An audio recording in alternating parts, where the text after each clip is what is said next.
وكل سنة طيب. لأن أندهلك العيل باقي. يا جان يا إدم عبد الرحمن سلك وشك ايه؟ انا لسه اعطيكوا فوق. تعال يا عبدو، خد من سيدك، خد من سيدك القرش. عبدو نحسين اصل مش فايق. يلا قولوا له كل سنه طيب باقي. السنه الجايه نشوفك على جبل عرفات ان شاء الله. وابوكم في الحج ان شاء الله. اللهم امين. ورحمة الله وبركاته. حبايب قلبي كل سنة وانتم طيبين. عيد سعيد علينا وعليكم وعلى الأمة الإسلامية جميعا وعلى كل الدول العربية. يا رب تكونوا في أتم صحة وتكونوا يا رب في أحسن حال، ويجعل أيامنا كلها أعياد يا رب وأفراح، ويبعد عننا الأحزان والهموم والغم يا قادر يا كريم يا رب، ويبعد عننا كل حاجة وحشة. اللهم آمين. هنعمل ايه النهارده في اول يوم العيد يا حبايب قلبي؟ قولوا لي الاول رايكم ايه في الطقم الحلو اللي انا لابساه دوت، وفي جيوب كمان. بصوا اهم حاجه الجيوب، خلي بالكم. يعني انا يمكن اخترت الطقم ده عشان في جيوب وفي حزام، هم دول اهم حاجتين، وفي ياسر. فطبعا نبدا الفيديو بتاعنا كده، فلازم ايه، انا طبعا ايه رايكم الاول في الركنه الحلوه دي؟ بص ظبطت الدنيا وظبطت الاوضه الحلوه دي برضو ايه، يعني شويه حاجات بسيطه كده جددوا الاوضه وخلاها زي الفل. تمام. فاحنا ايه بنستعد بقى عادي نضيف جاه مش عارفه ايه كده. فانا ايه هظبط اسمها ايه انتوا بيسموها ايه، البتاع اللي بيحطوا فيها البسكوت دي، هنظبطها وشويه الشوكولاتات اللي احنا جايبينهم دول. يلا بينا مع بعض. الاول اركب البتاعه دي، يا رب اعرف اركبها يا ابو ادم. لا ان شاء الله انت ما شاء الله عليك يا ام ويد. الحظ معاك، الحظ لما ايتي يخلي اللعمه سعيتي. لو انا لعبه يعني. هو يكون اتكسر عشان العيال دول كانوا موجعينها. ما تخافش بقى، كنا حامينها. بص يا حبايب قلبي، اللهم صل على النبي. طبعا زي ما قلت لكم انا اخترت اللون ده عشان انا بحب الورد والمشتشي فيشي بيشي. الورد والفل والياسمين. الورد والفل والياسمين دي اصغر واحده هتبقى اول واحده. يعني ما صدقوا ان العيد جه، كان كل همهم ان هم العيد يجي عشان يقعدوا يفرقعوا ويعملوا حركاتهم. انا مش عارفه مين هيروح فين، بس انا هحاول. تمام. نعمل ايه بقى؟ نحط دي، اللهم صل على النبي، بسم الله. انا قلت اظبطها هنا قدام الكاميرا عشان تشوفوا. انا قلت ام ادم شاطره. ايه رايكم؟ محدش مصدقني، انا عارف. انت عمرك قلت الاولاد ما دي ده فاتحه في شاطره؟ الصواريخ. ده العيد ميلاد كده، تحس ان هم كانوا عايزين العيد بس عشان خاطر الحاجات دي، عشان خاطر يقعدوا يفرقعوا ويعصبوا الناس. ده خلي بالكوا 3/4 الناس النهارده نايمه.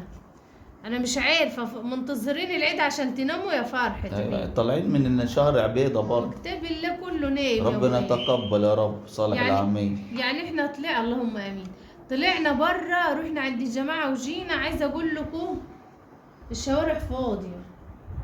اي والله فعلا الشوارع فاضيه. خلي بالك لما خدت الاولاد الصبح انا وابويا وطلعنا اتمشينا شويه برضه نفس القصه. لا راح افسح العيال على الصبح كده طبعا كان بعد صلاه العيد الكلام ده، فما لاقوش حد خالص. لا صموله من تحت اللي هي دي صح.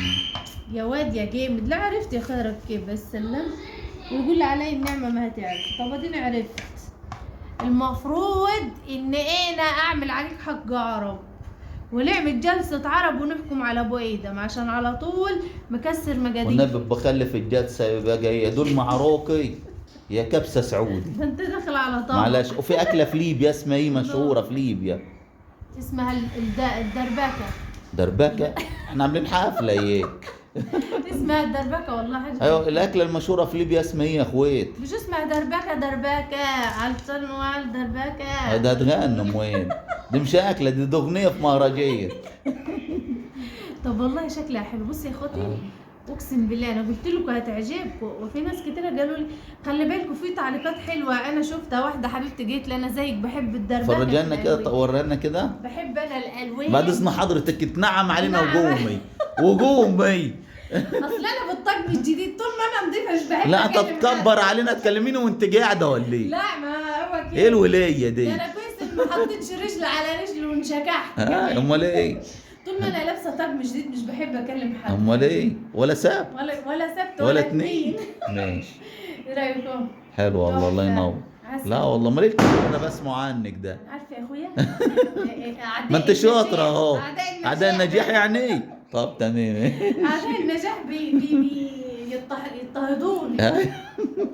كلام كبير مع اللبس الجديد اصلا. هذا ما انا هقول لك ايه، فكره حلوه. قبل ما نرسم ونعمل يعني ونظبط الدنيا، تعالوا اوريكم العيال وفرحه الاطفال الصغيره، فرحه ام ادم وهي ما تلعب معاهم. يلا بينا نشوف العيال بتلعب تعمل ايه. يلعبوا لوحدهم اهو نفسي. يلا بينا. بتعملوا ايه يا عيال؟ بتعملوا ايه؟ يا لهوي. بنشوف كيف تكون. هاتنا ولاعة.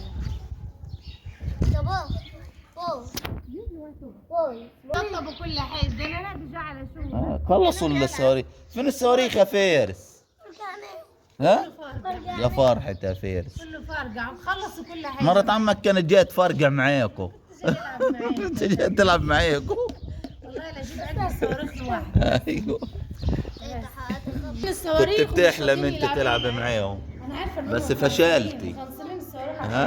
عشان ما العبش. انا رايحه اشتري علبه على بعضيها. عيال واطيه. الدكتورة البيطرية ام هيدا. والله البلطو ده عامل بس لو يجي يقلب ابيض. تجيلي بابا. دكتورة بيطري. اشمعنى بيطري؟ ها؟ دكتورة بس حلو وماله مبعبط. لا هو بتدي على دكتورة بيطرية. انت عايز هو حد يطول يبقى دكتور بيطري ام هذا. انت بص يا اخويا ما تقولها اكيد. يا ريت ان انا دكتور بيطري. جانا كل شويه اقول يا ربنا يكرمك. على الاقل هعالج لك شويه الطر اللي بيموتوا عندك دول. عيانين. عالج لك الميتين اللي عندك. شيل الميتين اللي تحت. طب والله العظيم جايبه شويه طيور اقول لكم على ثمنهم. انا كنت مداريه على ابو ايدن بس هقول. ايوه صدمين. 4425. وماتوا. والله لا يعني ب 4000 ونص اقسم بالله. الله يبارك لك امي. يعني صدمتيني. حمكم الله. حمكم الله. الواحد عنده خد برد من البتاع ده. مروه. من المرض. يرحمنا ويرحمكم الله. فبعد ما جبت لهم علاج تحس ان العلاج هو اللي موتهم. تعالوا بقى عيب ان انا عارفين انا كان نفسي رمضان يخلص ليه عشان البتاعه دي اقعد العب بيها. كل ما اجي امسكها بادم يزيد فيا. كل ما اجي العب بيها بادم يزعل. عايزه اعمل لها كي واعمل لها كي واعمل لها كي. الله تحفه. شكلها جميل. لا ده انت تبوظها قبل ما تحط فيها شوكولاتات. ايه ده نفرح بيها وبعد كده بلعب بروحتك. نفرح بقى الاول.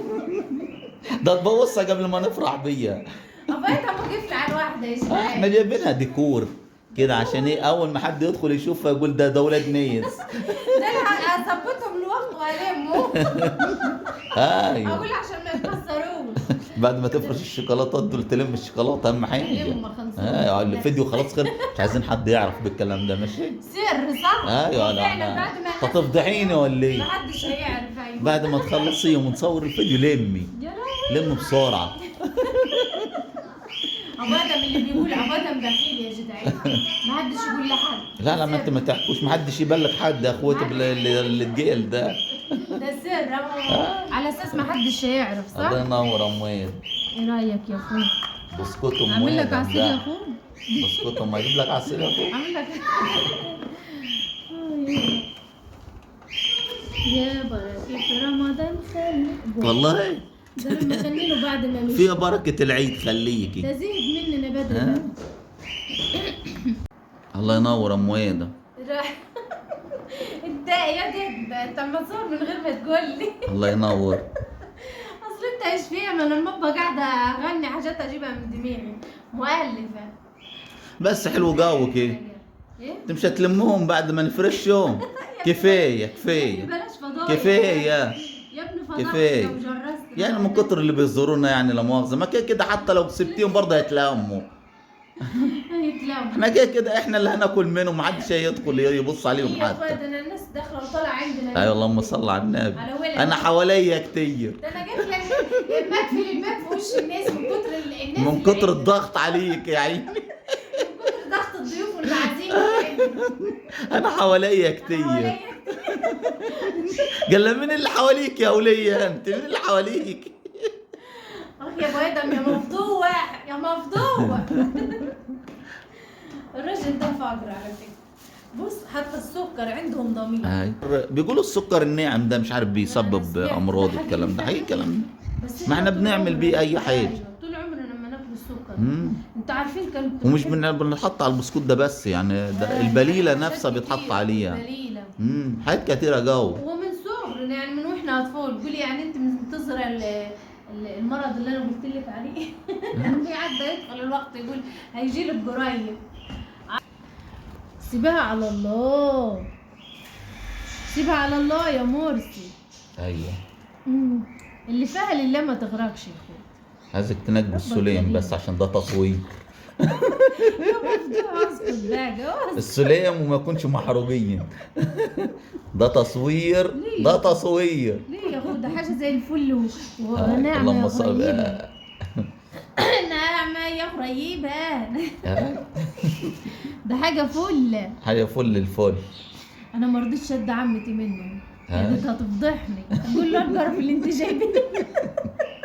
والله العظيم اقسم بالله الوقت لسه ما نحكي على بس كده رص لنا بقى شويه من قلت لها بعيد نزيد عني، بهم الليله دي. بعيد عن السامعين. اصل لما لقيته حلو ما رضيتش اجيب لك. قالت لي ده معفن. قول انت دي هديه دي يا ام مدام. الهديه دي يا جماعه هديه العيد مش كده؟ استنى عليا يا ابو ايده اقول لك كلمتين اللي انا حافظاهم. ماشي. بصي يا حبايب قلبي دي هديه جات لي، فانا ايه مخبيه عليكم بقى، فقلت اعرضها اول يوم العيد. الهديه دي هديه قيمه جدا، انتوا هتتفاجئوا بيها، هاي هتنبهروا من الاخر هتتصدموا. كل ده. جهزوا نفسكم ماشي. نقول بسم الله. طب نجرب الكاميرا بس عشان تبين يعني. الفخامه وال دي تورته دي ولا ايه؟ ايوه يا اخو امال تورته كبيره قوي ليه؟ انت هي خايفه تضيق علينا المكان ولا ايه؟ خلاص يا ابو اهدى، خلاص يا ابو بس انا اجرب الكاميرا علشان تجي يمكن تكبر. يمكن تكبر تملى الشاشه. استر عليا يستر عليك ربنا. بسم الله الرحمن الرحيم. ايه تا تا اللهم تا صل على النبي. جاب لنا ربع كيلو. جبت لكم نص كيلو مشكل. نص كيلو؟ وليه البازغ ده كله؟ ده انت هتدخل النار حادفه بسبب البازغ اللي انت بتعمليه لا ده. خدوا بالكم، فوشيا ولا ده احمر ده. ومن ده الوانات كتيره اهو، وبني يا وبرتقاني ابو ده انت مش حرمان مني حاجه، الله واخضر، كل يبارك حاجه لك. يا اخو. بص جايبه لكم جميع يا أبو، الالوان. مش عارفين نودي جمايل جمال. امك فين. سيبها مكانها مالكش دعوه بيها. مش عارفين نودي جمايلك فين يا امي. سيبها مكانها. الله يبارك لك يا امي. احتفظ انا بيها لنفسي. هنا بص يا ابو ادم النبل شكلهم حلو. حلو الراجل عليك. ده دايما مكسر مجاديفي. لا الله ينور عليك بصراحه. لا وفي اصفر كمان ها. أي ده ما اتحسبش ده ما ده. اتحسبش. رجع له الراجل دي جايه فلته بالغلط. ما اتحسبتش من ضمن الالوانات. ها؟ والله شكله حلو اللون الاخضر، مدي منظر حلو صح؟ يا والله. بركة رمضان خليكي وده طبعا انت اللي عامليهم مش كده يا مدام؟ مالي ده يا اخويا. الله يبارك لك انا عارف. ده انا اساسا والعارف لا يعرف. ولا اساسا طلبوني ان انا اعمل مصنع حلويات، انا ما رضيتش. رفضت انت قلت طبعاً. لهم مش فاضية. وقتك كله مشغول ما فيهوش يا أخواتي دقيقة مش فاضية مش فيها. فاضية. عندك حلل ومواعينك حواليك كتير. تصدق لا تتفضح يا على بعيد. النعمة يوم العيد وقاعدة تغسل حلل ومواعين طب والله وهدوم. اقسم بالله حصل. مش عارف انا ايه ده. انا ما بحبش اسيب حاجه وسخه ورايا واطلع بره البيت. ايه رايك يا بدر امك حلو الله ينور. حط هنا كيكه كمان ايوه كمل. اشكل بيه عشان تصدق ده نص كيلو في البركه. هاي قاعد تتريق عليها وتقول لي في حد يجيب بتاع نص كيلو. هو اكيد الفرن ده بعد ما انت اشتريت النص كيلو ولع. اكيد طبعا ما ده نص كيلو انت ما قدرتش تكمل الكيلو حتى من عنده. ده ابني ده انا نفعته. نفعتيه هاي. نفعته. يا نهار هو كان ابيض. بقى- ولا كده هو عارف ان انت نفعتيه. يعني حد قال له ان انت نفعتيه وخدت منه نص كيلو. ده باين على الحاجه لما بتزعج فيها تعالى صوتها بتكبر. اما تعلى كده ده نص كيلو. اما تكبر. اما تنتشر وتتوغل. ده انت ما شاء الله عليه ده في الباركه النص كيلو بتاعي بص يا ده. اخويا نطورتهم. انا هجيب صينيه تاني تكملي فيها. احنا الوقت هندي للجيران وجيران الجيران. انت هتشوف بقى. انت بتقول ايه يا ابو ايه؟ هندي الجيران، ما انت ضامن ان ما فيش جيران فمش هتوزع لحد. ديما كشفنا قدام نفسي اهو، اتبقت واحدة اكلها. ايوه لا بالهنا والشيفه. ملهاش مكان عملت فين. نخش بقى على شوية شوكولاتة، شويش. اكل شوية الحلاوة دي مش هسيبهم يعني، حلوين كمان. ادم بقى خلصت بقى الفرن بتاع الحلويات، دخلت طبعا على مصنع الشوكولاتات والحاجات دي. يا واد يا ابو ادم ما نتريقش يعني، بالذمة ده كله مش هيكفي. لا ده حلو جو. يعني ما يكفي عيلة بحيلة. هو كده كده انت يعني اساسا لو- جايبهم منظر في التصوير بس.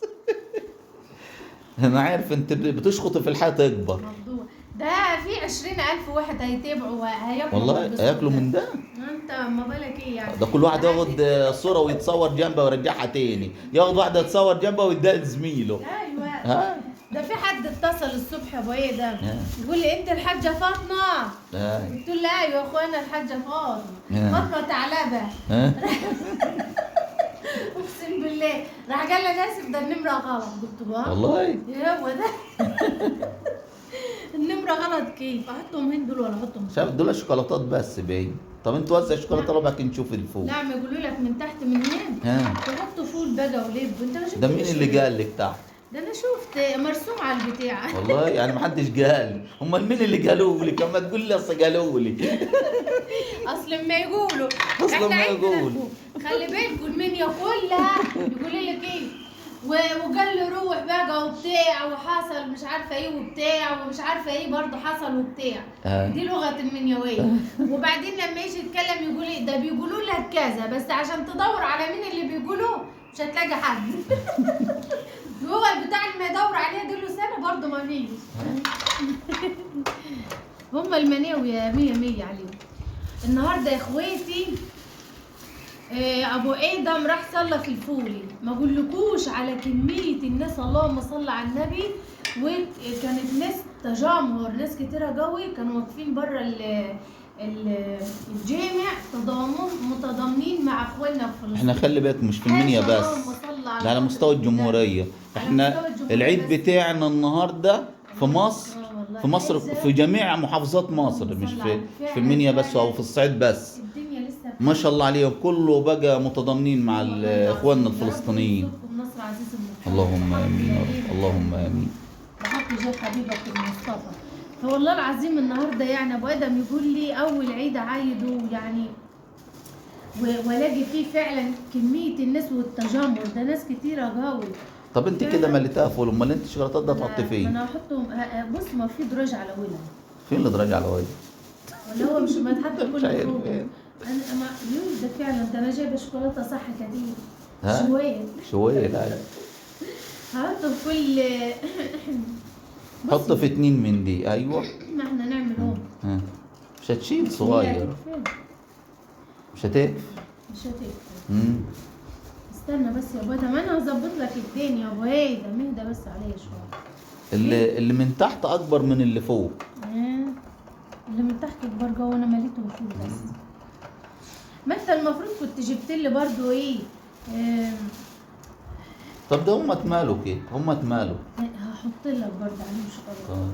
انا هحط جلال بدل ما في ضيف يجي رخم يروح واخدهم في جيبه. يودي يتسلى عليه، يحطهم في جيبه ويقول لك للعيد. طب والله العظيم اقسم بالله بتحصل يعني الناس اللي من المنيا هيعرفوا الحته دي. تبقى انت حاطه تشكيله مثلا شوكولاته زي كده ويروح ضيف يجي يدخل تمسك البونبونيره دي، البونبونيره اللي فيها البتاع دي، يروح ماسكاها تروحي تفتح الغطا بتاعها وتدي الضيف منها. تيجي انت على اساس ياخد واحده تمام وتتحط تاني مكانها، لو ضيف تاني جه مكانه يروح يعمل ايه؟ يروح يكبش استنى يكبش ويحط في جيبه. يخلصها ويروح ماشي. والله العظيم مشكله.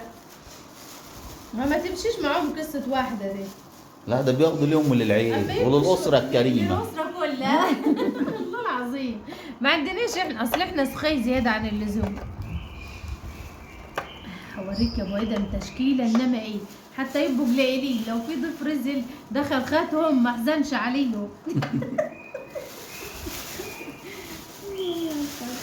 قول انت حطوهم وعينك فيهم. وعينك فيهم. انت حطاهم وعينك فيهم. الضيف اللي يدخل هتدعى عليه اللي ياخد واحدة. مش الدرجات والله انا ما بخيلة. اسأل ابو ادم، مش انا مش بخيلة يا ابو ادم. لا ده انت ابو الكرم. يا اخويا انا حاطه لك حلاوة وحاجات حلوة. اللهم صل من كل حاجة واحدة. ده عينات دي ولا ايه؟ عشان يكافئوا. كانت في له شوكولاتة. وانا اقول هي ملت الدنيا من تحت فلي عشان ما تاخدش منها مساحة للشوكولاتة.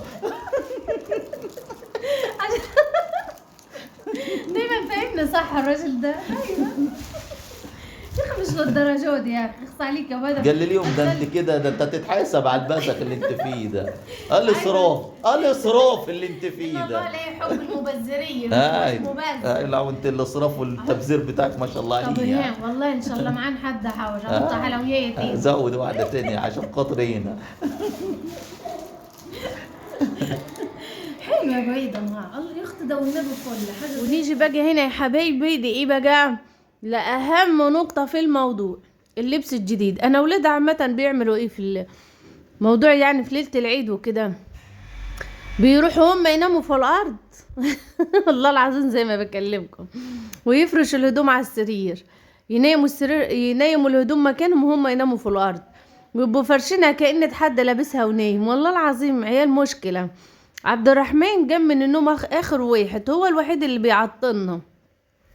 اخواته لبسوا وتشيكوا واستعدوا طبعا، انما عبد الرحمن دوت يعني خم نوم، ما كانش راضي يصحى خالص. بس انا سبته ينام بروحته وصحي لوحديه. كنا مشغلين التلفزيون على العالي جوه على التكبيرات، راح صحي وصحي يقول لي ايه عايز تم وجري، عايزني اشيل الله العظيم عيل المشكله. لبسته اللبس يا دوبك اللبس جاي قد بالظبط.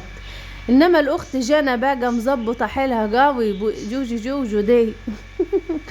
قالت لي يا ماما انا هلبس الطقم ده اول ليله يعني اول يوم العيد، تمام، والطقم التاني هتلبسه تاني يوم العيد. قلت لها ليه؟ البس الطقم ده دلوقتي والطقم التاني ليه حابه. كانت زعلانه وتقول لي لا انا جايباهم البسهم دلوقتي. قلت لها البس يا ست جانا. والله العظيم مشكله. ادم بقى دومي عادي مش سائل في حد خالص، هو فرحان باللبس وفرحان بالعيد وخلاص على كده، مش في دماغه اي حاجه تاني. الله العظيم ولادي دول كل واحد خلي بالكم، برغم ان الشبه الكبير اللي بينهم يعني كلهم شبه بعض. لو تلاحظوا ان انا عيالي الثلاثه الله اكبر عليهم يا رب يحفظهم ويحميهم يا رب، تلاحظوا ان الثلاثه ملامحهم واحده والله العظيم. يعني يمكن عشان جانا وشها مدور شوية فالملامح بتاعتها تختلف حبة بسيطة، بس برضو نفس ملامح اخواتها، بس شخصياتهم مختلفة خالص، يعني مش شبه بعضهم في الشخصية، عكس بعض تماما. يعني ايه ده تلاقيه الشخصية الهادية القنوعة الغلبانة دي اللي انتوا واخدين بالكم اللي هما ايه يعني هادي زيادة عن اللزوم، يعني مش هدوء طبيعي كده، مش هدوء عادي، هدوء زيادة عن اللزوم. الاخت جانا جابت ضوافر ركبتها، دي مش ضوافرها خلي بالكم اما تضحك عليكم. ضوافر عيرة. فالاخ بقى بودي الشخصية اللي هي عايزة اقول لكم الشخصية اللي هي العنادية، اللي هي ايه كل حاجة عايزها عندي. يعني مثلا هو عاجبه مثلا حاجة وليكن مثلا اللبس بتاعه، تمام، عاجبه اللبس بتاعه، لو ادم اللبس بتاعه مختلف عن اللبس بتاع عبد الرحمن برغم انه عاجبه اللبس هيشبك في لبس ادم برغم انه ما يلبسوش، بس هو كده عينه. الله العظيم. بس ما بيعاندش في جانا سبحان الله، بيعاند في ادم بس. والله جانا مش فارقه معاه بالمره، يعني عادي. عايزه اقول لكم يعني ايه وجودها في حياته زي عدمه بس. يعني مش بيغير منها، انتوا واخدين بالكم. انما قصه ادم لا شغله باله جو يعني اللي هو ايه حابب ياخد الحاجه اللي في ايد ادم. يلا يا بابا العيدية بقى يا بابا. جو وقت العيدية يا جماعة يا اخواننا. كل سنة وانتم طيبين يا حبيبي. ده مش وقت كاوتشات يا ابوي. ايوه متفقين امال ايه. عيد سعيد عليك. شايف الكلام. عيد سعيد عليك. طبعا الاخ. طب ندي اندوم الاول عشان هو اصغر واحد. عبده بيقول طياره ويو. طيب عبد خد زعلان ليه؟ العيدية. ايه زعلان ليه؟ بيقول لك يلا نركب الطياره، انتم مسافرين ولا ايه؟ يا ابن اللذينه اوعى ودني. ليه؟ ليه هاخد زي العيال ولا ليه؟ ليش دعوه؟ وربنا اكتر منهم. اشوفهم. لا يا اخويا لا ماليش دعوه. لا مش قد العيل، قدهم مرتين. بنسمع انا وانت بعد العيد ما ياخد. كمان ده ياخدها تاني الحقوني.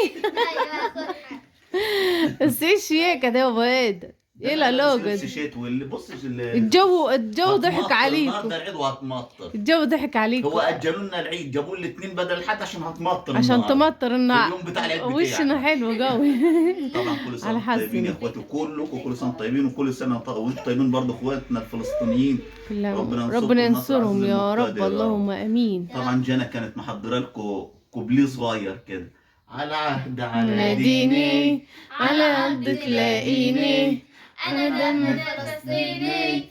أنت لخبطت. أبو آدم ما يغنيش، ده ما يغير اللحن. فلسطيني على عهد على ديني على أرض تلاقي. كلها مع بعض. أنا أحكي على ديني. لا الجنب يلا. خاصة مع بعض. مع بعض. لا بص مع بعض. على عهد على ديني على عهد تلاقيني أنا دم فلسطيني فلسطيني فلسطيني. وكل سنة طيب. لا اندهلك العيل باقي. يا جان يا ادم عبد الرحمن سيدك جه. وشك ايه؟ انا لسه اعطيكوا فوق. تعال يا عبدو خد من سيدك القرش. عبدو نحسين اصل مش فايق. يلا قولوا له كل سنه طيب بقى. السنه الجايه نشوفك على جبل عرفات ان شاء الله. وابوكم في الحج ان شاء الله. اللهم امين.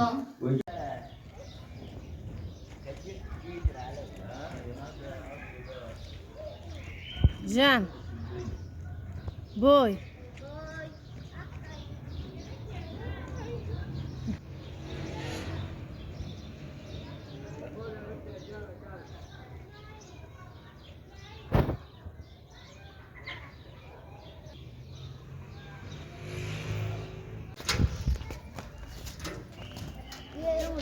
ده الجو مش سوق، ده الجو ده بس كويس. ده احنا كنا بنقول هتمطر. أحسن حاجة إنها زي ما هي. يا ريتها كانت مطر. لا. وما دام يعني ما اتكلم ما وريتهمش انت الطقم الجديد ده، طقم العيد. عبده مش مديني فرصه. لا هو واكل ايس كريم ده ممكن بص يبهدلك الهدوم. تعال يا عبده تعال هات ايدك خد. تعال ركبك توك توك.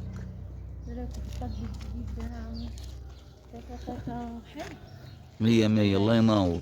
الشنطة مش لون خالص بس حلو. هاي انا بحبها مرتاح فيها. يلا بينا. يلا بينا. الشجرة بتاعتنا مخدرة كي. خدتهم وفسحتهم ولا خدتهم مرمطتهم لسه عبده. ايوه نعم. هو ده كان عبده بيمسك ده في الغيط ده ولا وديته؟ ما ياكل ايس كريم. والله بس ما ده هو عايز ينعس خلي بالك. عايز ينام. انا لو شلته هي. وطبعا يا حبايب قلبي ما ينفعش العيد غير لما يكون في فسحه حلوه كده. كل سنه وانتم طيبين وعيد سعيد علينا وعليكم يا رب. يكون ايامنا كلها خير وسعاده يا رب واعياد. اللهم امين. طبعا ابو ادم طلعنا فسحه حلوه كده يا حبايب قلبي. برضه عشان نحس بفرحة العيد. خلي بالكم المكان كان مليان جدا بس احنا رحنا بدري. يعني احنا رايحين بدري علشان خاطر برضه ايه نلحق نلاقي لنا ترابيزة فاضية او الكلام ده. والله ما كان في مكان خالص. بعد ساعة كده من الوقت يعني بعد ما رحنا عايزة اقول لكم المكان اتملى. الله اكبر. وعلى العرايس والعرسين كمية عرايس وعرسين يا ما شاء الله عليهم. ربنا يا رب يفرح كل بناتنا ويفرح كل ولادنا يا قادر يا كريم يا رب. يستر عرض كل الولاية. بص بودي مش عارفة ايه حبه في القطر دي. خلي بالكم يعني بيروح هنا الملاهي هنا كي يعني مش بيلعب غير اللعبة دي. والله العظيم المكان ده بالذات يعني هي دي اللعبة الوحيدة المفضلة عند عبد الرحمن. يا بيضة ماما تحس انه قصروا القطر. ما جايلها ادم برضه. مش كده برضو؟ ايه ده؟ وعبده لازم حد يركب معاه. جنى لازم. بقى لازم تحب دي. جانا برضك تحب اللعبة دي. كل عيل في ولاد محدد لعبة معينة مش بيلعب والله كنا غيرها بنتخانق امبارح عشان نركبها من الزحمة. الزحمه. بدات الناس تزيد كل اللي واقفين دول عايزين يركبوا بص ومعاهم ناس كتير. تذاكر. يا لهوي. اللي واقفين دول معاهم تذاكر عايزين. اول ما بتيجي في اللعبه كله يجري، اللي يطول واللي ما يطولش يدوس فوق عيل جوه ايوه البتاع. جوه اللعبة. ها؟ ده انا شلت دي، انا حطيتها جوه البتاع يا قبل لهوي. ما حد يقعد. ده طبعا اللعبه دي بيموت فيها عبد الرحمن. عبد الرحمن برضه ايوه. هو ابو ادم خلي بالكوا ده في العاب كتير اشكال والوان وانواع وحاجات حلوه بس جدا. مش خطر. بس خطر يعني فيهم العاب يعني بص لسن معين انتوا واخدين بالكم، هو مش خطر ولا حاجه بس لسن معين. فابو ادم بينجلهم الحاجه اللي مناسبه ليهم ولسنهم. بص دي عبد جديدة دي. ادم دي لعبة جديدة لسه نازلة. دي لسه بصراحه اول سنه نشوف يعني أصلاً. الالعاب دي اللي بيلعبها ادم دي بيجربها لاول مره نازله جديد في أيوة. القوات المسلحه. بص دي لعبه لعبة الموتوسيكلات. كأنه هو اللي سايق الموتوسيكل. بص تحتيه كأن فعلا ده موتوسيكل وهو سايقه.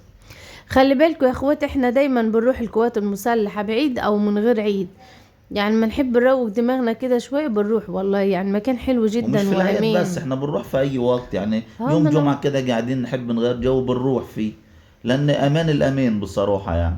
مكان نظيف وما فيش تطفل ولا يعني. احنا عندنا الكورنيش ما شاء الله حاجة زي الفل، حاجة تبهر. بس بصراحة ربنا يعني في ناس بتتدخل يعني في خصوصيات الواحد يعني. هنا كده بقى عادي، انما هنا في القوات المسلحة خصوصية.